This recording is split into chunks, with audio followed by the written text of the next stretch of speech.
A este libro de los Hechos de los Apóstoles se le ha llamado el Quinto Evangelio. Es una continuación del Evangelio de Lucas. Pero es interesante notar algo más, algo bastante notable. Veamos el último hecho que se registra en cuanto a Jesús en cada uno de los evangelios. Primero, en el Evangelio según San Mateo, notaremos que el último hecho que se registra en cuanto a Jesús es su resurrección. La resurrección también se registra en Hechos capítulo 1. En segundo lugar, vemos que en el Evangelio según San Marcos, el último hecho que se registra es la ascensión de Jesús, un hecho que también aparece en el capítulo 1 de los Hechos. Luego, el Evangelio de Lucas concluye con la promesa del Padre en cuanto a la venida del Espíritu Santo, y esa promesa se halla también en Hechos capítulo 1. Por último, vemos que el último hecho que se registra en el Evangelio según San Juan es la promesa de la segunda venida de nuestro Señor. Y amigo oyente, esa promesa también se encuentra en Hechos capítulo 1. Es que parece que los 4 evangelios han sido vertidos, por así decirlo, en un embudo, y todos caen en esta botella o jarro del primer capítulo del libro de los Hechos. La gran comisión misionera que es dada en los 4 evangelios también es confirmada en los Hechos. Este libro de los Hechos suple una escalera sobre la cual podemos colocar las epístolas que lo siguen en el Nuevo Testamento. El Nuevo Testamento, sin el libro de los Hechos, quedaría con un vacío muy grande. El Dr. Howson, un erudito en estudios bíblicos, ha declarado, si se quitara el libro de los Hechos, no habría nada con qué sustituirlo. En el libro de los Hechos aparecen los principios de la Iglesia, es decir, el nacimiento de la Iglesia.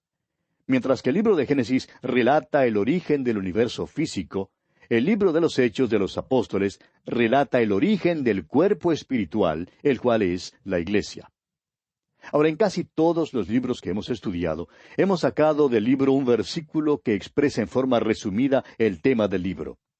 En el libro de los Hechos de los Apóstoles, el versículo clave lo encontramos en el capítulo 1, versículo 8, donde dice, «Pero recibiréis poder, cuando haya venido sobre vosotros el Espíritu Santo, y me seréis testigos en Jerusalén, en toda Judea, en Samaria, y hasta lo último de la tierra». Ahora hemos dividido el libro de los Hechos de los Apóstoles conforme al versículo clave, o sea, de la manera siguiente. Primero, el Señor Jesucristo obrando mediante el Espíritu Santo a través de los apóstoles en Jerusalén, que comprenden los capítulos 1 al 7. En segundo lugar, el Señor Jesucristo obrando mediante el Espíritu Santo a través de los apóstoles en Judea y en Samaria, que comprende los capítulos 8 al 12. Y en tercero y último lugar, el Señor Jesucristo obrando mediante el Espíritu Santo a través de los apóstoles hasta lo último de la tierra, en los capítulos 13 al 28. Ahora, creemos conveniente aclarar que el libro de los Hechos no se ha concluido. Simplemente termina sin una conclusión, mencionando que el apóstol Pablo está en su propia casa alquilada en Roma. No hay ningún fin formal. ¿Y sabe por qué no lo hay, amigo oyente? Porque el libro de los Hechos se está escribiendo ahora desde el cielo. Quizá el Señor tenga allí al doctor Lucas escribiendo el resto del libro de los Hechos. Quizá usted y yo estemos incluidos. Eso no lo sabemos, pero esperamos que así sea. Vamos a decir que lo que se escribe no es el libro de los Hechos, pero la Biblia misma dice que hay un libro allá arriba, en el cual se está anotando todo lo que usted y yo, amigo oyente, estamos haciendo por él. Y dice Dios que en el día final este libro será abierto. Quizá esto pueda causar alarma a algunos de nosotros. Bien, hemos dado un bosquejo algo sencillo de este libro, pero creemos que es mejor que sigamos un método sencillo en nuestro estudio. No creemos que la palabra de Dios deba ser presentada con bosquejos y estudios demasiado enredados y complicados. No pretendemos acercarnos al estudio de la Biblia desde un punto de vista filosófico de ninguna manera. Nuestro estudio es desde un punto de vista puramente práctico, histórico y bíblico. Nosotros creemos que el Espíritu de Dios puede hablar, y que nos habla de aquella manera, o sea, a través de la Biblia misma.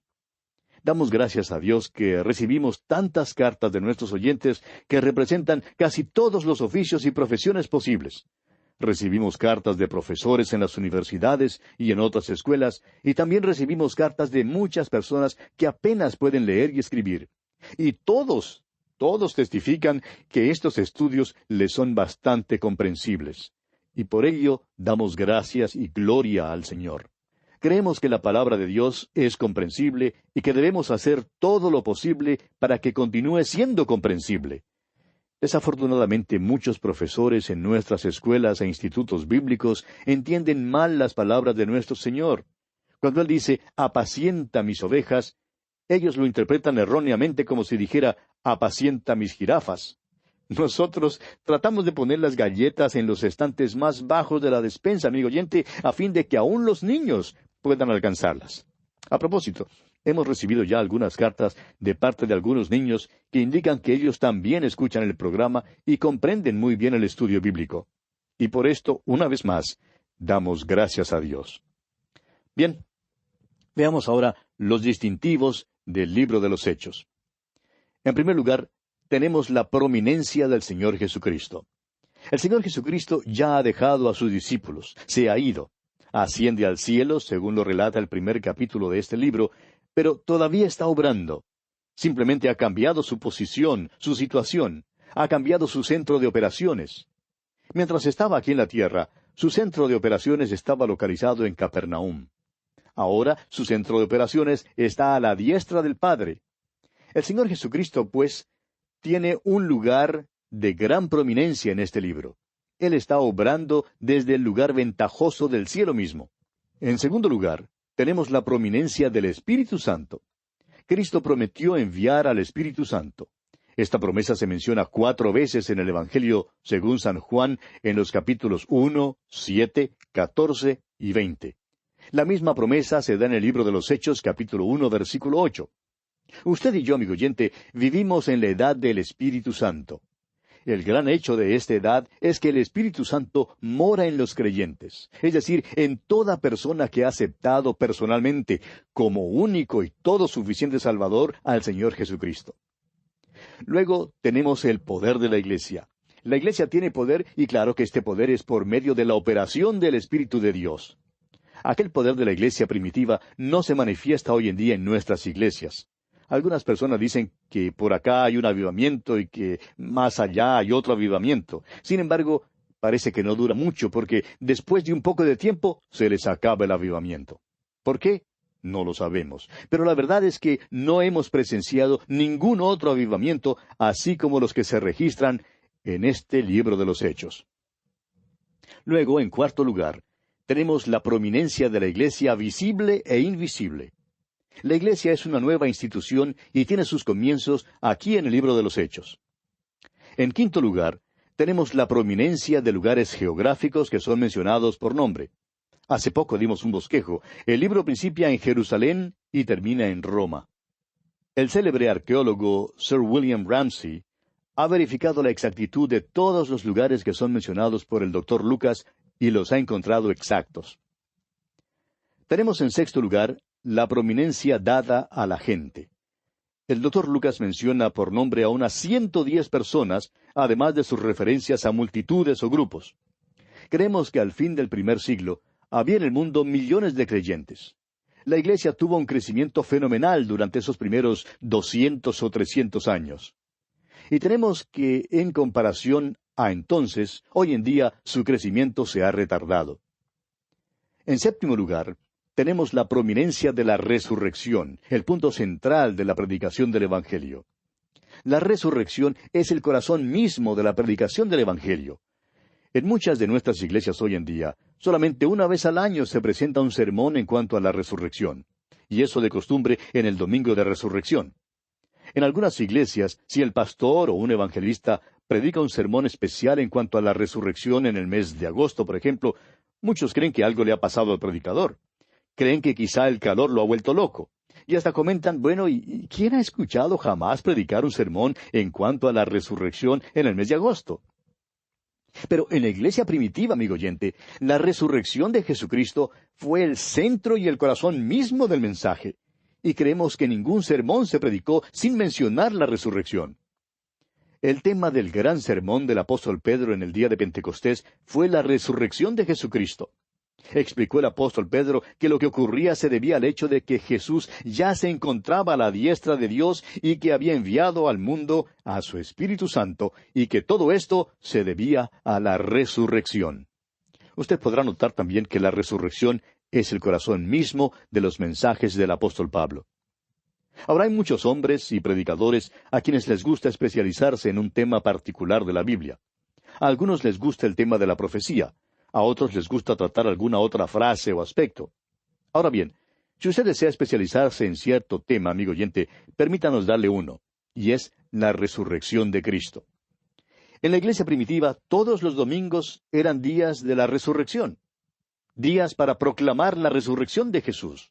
¡Ha resucitado! Proclamaban este mensaje por todas partes. Y este es el mensaje que hallamos aquí en este libro de los Hechos. Ahora, en octavo lugar, notamos que hay una prominencia del apóstol Pedro en la primera sección del libro y del apóstol Pablo en la última sección. Hay, en cambio, una omisión extraña de los otros apóstoles. Creemos que hay una razón muy definida para que el énfasis caiga sobre los ministerios de los apóstoles Pedro y Pablo. Creemos que el doctor Lucas conocía bien los ministerios de estos dos hombres, y no olvidemos que Lucas hasta fue compañero del apóstol Pablo en algunos de sus viajes. Algunos sostienen la idea de que había cierta discordia entre Pedro y Pablo, pero francamente somos de la opinión de que el doctor Lucas, Pedro y Pablo se juntaron muchas veces y que hablaban mucho entre sí. Hay en realidad muchísimas cosas que ocurrieron que estamos seguros no han sido registradas en las Escrituras. Y ahora, una palabra en cuanto al título. El propio título de este libro histórico siempre ha sido tema de discusión. La Biblia que estamos usando en nuestros estudios bíblicos es la Biblia de Reina Valera, y esta Biblia llama a este libro Hechos de los Apóstoles. Ahora, el Códice Vaticanus y otras versiones también lo llaman Hechos de los Apóstoles. Pero Roberto Lee, otro erudito en estudios bíblicos, lo llama Hechos del Señor ascendido y glorificado. Y el título Bantu lo designa Palabras tocante a los Hechos. Pero parece que en castellano el título más aceptado es Hechos de los Apóstoles. Y estamos ahora sí listos para entrar al primer capítulo de este libro de los Hechos. Para comenzar, quisiéramos sugerir que nuestro título de este libro sea El Señor Jesucristo obrando mediante el Espíritu Santo a través de los apóstoles. Anótelo si desea. Déjeme repetirlo. El Señor Jesucristo obrando mediante el Espíritu Santo a través de los apóstoles. La primera sección del libro de los Hechos incluye los capítulos 1 al 7 y enseña que el Señor Jesucristo está obrando mediante el Espíritu Santo a través de los apóstoles en Jerusalén. El tema central del capítulo 1 es la preparación para la venida del Espíritu Santo. Incluye una introducción al libro de los Hechos, el ministerio de Jesús durante 40 días después de su resurrección, la ascensión y promesa del regreso de Jesús, la espera del Espíritu Santo y el nombramiento de un apóstol. Leamos, pues, los primeros 2 versículos de este capítulo 1 de los Hechos. En el primer tratado, oh Teófilo, hablé acerca de todas las cosas que Jesús comenzó a hacer y a enseñar, hasta el día en que fue recibido arriba, después de haber dado mandamientos por el Espíritu Santo a los apóstoles que había escogido. Es claro que el primer tratado mencionado aquí es una referencia al Evangelio según San Lucas. Ahora, Teófilo es el nombre del hombre que también fue mencionado en el Evangelio de Lucas. Su nombre significa amante de Dios. El doctor Lucas no escribió su Evangelio ni el libro de los Hechos a cualquier amante de Dios. Creemos que él en realidad conocía a un hombre llamado Teófilo. Este era un nombre bastante común en aquel entonces y estamos seguros de que el significado del nombre le cayó bien a este hombre a quien el libro es dirigido. Amante de Dios.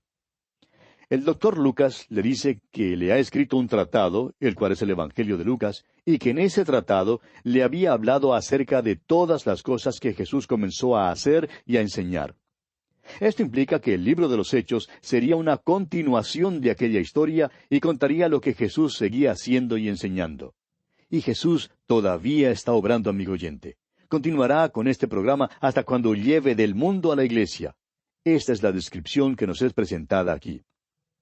Ahora, la segunda parte del versículo 2 dice que hasta el día en que fue recibido arriba, después de haber dado mandamientos por el Espíritu Santo. Simplemente porque Jesús había sido recibido arriba en el cielo, no quería decir que no seguiría obrando. Y aún hoy en día, Él sigue obrando y enseñando. Ahora se halla en el lugar ventajoso a la diestra de Dios y obra mediante el Espíritu Santo. Fue por medio del Espíritu Santo que les daba mandamientos a los apóstoles. En el ejército se acostumbra a transmitir las órdenes de un hombre a otro. Tenemos aquí una idea parecida. El Señor Jesucristo está obrando mediante el Espíritu Santo. El Espíritu Santo obra a través de los apóstoles y sigue obrando a través de nosotros, aquí mismo donde estamos hoy en día. La declaración, después de haber dado mandamientos por el Espíritu Santo aquí, es muy interesante. Veamos ahora el ministerio de Jesús durante los 40 días después de la resurrección. El doctor Lucas presenta aquí una frase bastante larga. Leamos aquí el versículo 3 de este capítulo 1 de los Hechos. A quienes también, después de haber padecido, se presentó vivo con muchas pruebas indubitables, apareciéndoseles durante 40 días y hablándoles acerca del reino de Dios. Se presentó vivo con muchas pruebas indubitables, dice aquí, después de su sufrimiento y muerte. En la Biblia se menciona 10 casos específicos en que Jesús aparece después de su resurrección. Su ministerio después de la resurrección, como es revelado en sus apariciones, tiene una relación más importante con la vida de los cristianos hoy en día que su ministerio terrenal de 3 años, como aparece detallado en los 4 evangelios. Ahora, en cuanto al ministerio del Señor Jesús después de su resurrección, el apóstol Pablo declara lo siguiente en su segunda carta a los Corintios, capítulo 5, versículo 16. De manera que nosotros, de aquí en adelante, a nadie conocemos según la carne, y aun si a Cristo conocimos según la carne, ya no lo conocemos así. En otras palabras, amigo oyente, usted y yo no conocemos hoy a Jesucristo como el hombre que caminaba sobre esta tierra hace 2000 años. Le conocemos como el hombre en la gloria. Está allí ahora mismo, mientras yo hablo con usted y usted me escucha. Él está allí y esto es un hecho comprobado. ¿Cuántas veces la Iglesia pierde de vista este aspecto? Permítanos compartir con usted una declaración que llegó en una carta de un hombre que dijo que había sido miembro de una iglesia durante toda su vida. Había cumplido con todos sus ritos y ceremonias y se creía un buen cristiano. Sin embargo, al acercarse a la palabra de Dios, pudo darse cuenta de que ni siquiera conocía a Jesús. Tuvo que aprender que Jesús no solo caminó en la tierra hace ya 2000 años, sino que también vive hoy en día y que está a la diestra de Dios. Tuvo que acercarse al Cristo viviente y aceptarle como su Salvador y Señor. ¡Cuán maravilloso es eso, amigo oyente! Se presentó vivo, dice aquí, con muchas pruebas indubitables. El problema hoy en día, amigo oyente, no está en los hechos, sino en la incredulidad del hombre. Los hechos están a la disposición de quien quiera examinarlos. Nos preguntamos si alguien que nos escucha duda la realidad de la batalla que se libró en Waterloo. Francamente, yo creo que es un hecho que Napoleón vivió y creo también que libró la batalla de Waterloo.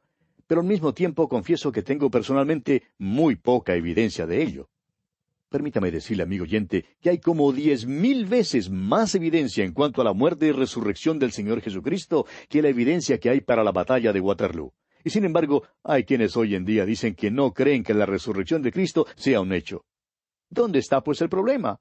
El problema, amigo oyente, está en usted. El problema no está en la palabra de Dios. Jesús, dice aquí, se presentó vivo con muchas pruebas indubitables. Usted puede saber esto si es que en verdad quiere saberlo. El problema, amigo oyente, es que no quiere saberlo. El problema no está en la mente, sino en la voluntad. Como lo dice el refrán, no hay peor ciego que el que no quiere ver. Quisiéramos hacer aquí un corto comentario en cuanto a la resurrección. Hay un versículo que creemos ha sido torcido y retorcido hasta no comprenderse su sentido original. En el Evangelio, según San Juan capítulo 12, versículo 32, el Señor Jesucristo dijo, «Y yo, si fuere levantado de la tierra, a todos atraeré a mí mismo». Ahora, ¿cómo fue levantado? Fue levantado en su resurrección, amigo oyente. Fue levantado de los muertos. Ese es el mensaje. No importa cuánto hable usted en cuanto a Jesús, ni cuán amable diga usted que Él es. El mensaje es que Jesús ha sido levantado de los muertos, ha resucitado. El motivo por el cual más personas no son atraídas a Cristo es porque no se predica a un Cristo resucitado. El libro de los Hechos pone mucho énfasis en la resurrección de Jesucristo.